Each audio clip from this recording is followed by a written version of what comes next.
अस्सलाम वालेकुम। पाकिस्तान ज्योग्राफी की नई वीडियो में खुश आमदीद। आज की वीडियो में मैं जिस तारीखी जगह का जिक्र करने जा रही हूँ वो है किला रामकोट। 16वीं और 17वीं सदी में कश्मीर के मुस्लिम हुक्मरानों ने मुतअद्दिद किले तामीर किए, जिनमें से एक किला रामकोट है जो अब मंगला झील के पानी से घिरा हुआ है। ये किला दरियाए जेहलम और पूंछ के संगम पर एक अमूदी चट्टान पर वाक़या है जो चमकदार नीले पानियों को देख रहा है। अपने मखसूस फने तामीर की वजह से रामकोट किला कश्मीर के इलाके में बनाए गए किलों में मुमताज़ है। मंगला और मुजफ्फराबाद किलों की तामीराती खसूसियात से मुमासल रामकोट की तामीर का इम्कान उसी दौर में हुआ था। किला तक पहुंचने के लिए आपको मंगला डैम के वाटर स्पोर्ट्स क्लब से एक कश्ती लेना पड़ती है जो तकरीबन 10 मिनट की सवारी के बाद आबी ज़खायर के शुमाली सिरे तक पहुंच जाती है। यहाँ आपको पहाड़ी की चोटी पर वाक़या एक बहुत बड़ा किले का ढांचा मिलेगा। एक मुख्तसर लेकिन खड़ी चढ़ाई आपको किला तक ले जाती है। ये मुश्किल मुकाम माजी में इस किले के लिए एक स्ट्रेटेजिक पास पॉइंट रहा होगा, लेकिन इन दिनों ये इसकी तन्हाई और बियाबानी की वजह बन गया था। मंगला झील के दीगर मकामात के बरक्स बहुत कम सियाह इस रास्ते पर जाने का इंतखाब करते हैं, मुमकिना तौर पर इसकी दूरी और दुश्वार गुजार इलाके की वजह से। अगरचे किला तबाह हो चुका है, लेकिन इसके माजी की अजमत के निशानात मौजूद हैं। मिसाल के तौर पर गेटवे जो हिकमत अमली के साथ फायरिंग के साथ डिज़ाइन किया गया।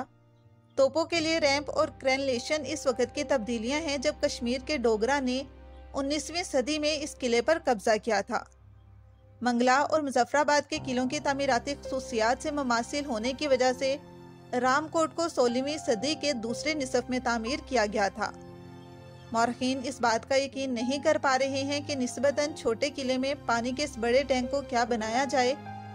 ये किला 90 की दहाई के अवाखिर तक अपने नाकाबिल रसाई मकाम की वजह से निस्बतन नामालूम रहा है। डॉक्टर अनीसुर रहमान, जिन्होंने बाद में इस किले की बहाली के काम के लिए अपनी कोशिशें वक़फ़ की, कहते हैं कि जिस दिन वो पहली बार किला में दाखिल हुए 1999 के मौसम गर्मा में यह मुकम्मल तौर पर तबाह हो चुका था।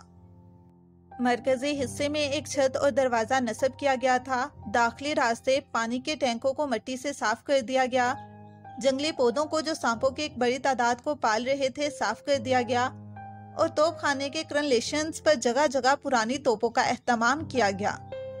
डॉक्टर अनीसुर रहमान ने बताया कि उन्होंने फौज से राब्ता किया, जिसने रामकोट किले के लिए खसूसी तौर पर कोयटा से लाई गई 2 पुरानी मॉडल तोपें फ्राहम की।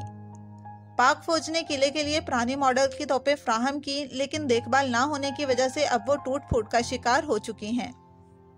आज़ाद कश्मीर के दीगर किलों की तरह किला रामकोट भी कुछ ज़्यादा तारीखी रिकॉर्ड में जगह नहीं बना सका, लेकिन नामवर सफ़रनामा निगार सुलेमान रशीद के मुताबिक कश्मीर के महाराजा के मुकर्रर करदा माहिर अर्जियात फ्रेडरिक डरियो ने रामकोट पर कुछ रोशनी डाली है, जो कि उन्होंने अपनी तसनीफ ए geographic account the Jammu and the Kashmir territories में डाली है, जिसे 1857 में शाया किया गया था।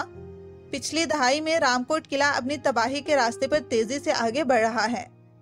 बहाली का काम जो डॉक्टर अनीसुर रहमान ने किया था वो रोजाना की निगरानी और देखभाल की कमी की वजह से अपने असरात खो चुका है।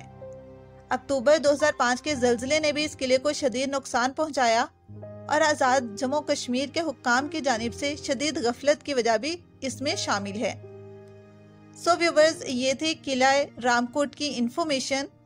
उम्मीद करती हूँ कि वीडियो आपके लिए काफ़ी ज़्यादा इंफॉर्मेटिव रही होगी, आपको काफ़ी कुछ जानने को मिला होगा। तो अगर आपको वीडियो अच्छी लगी है तो इस वीडियो को लाइक कर दें और मज़ीद ऐसी मालूमाती वीडियोज़ को देखने के लिए हमारे चैनल पाकिस्तान ज्योग्राफी को सब्सक्राइब कर दें। शुक्रिया।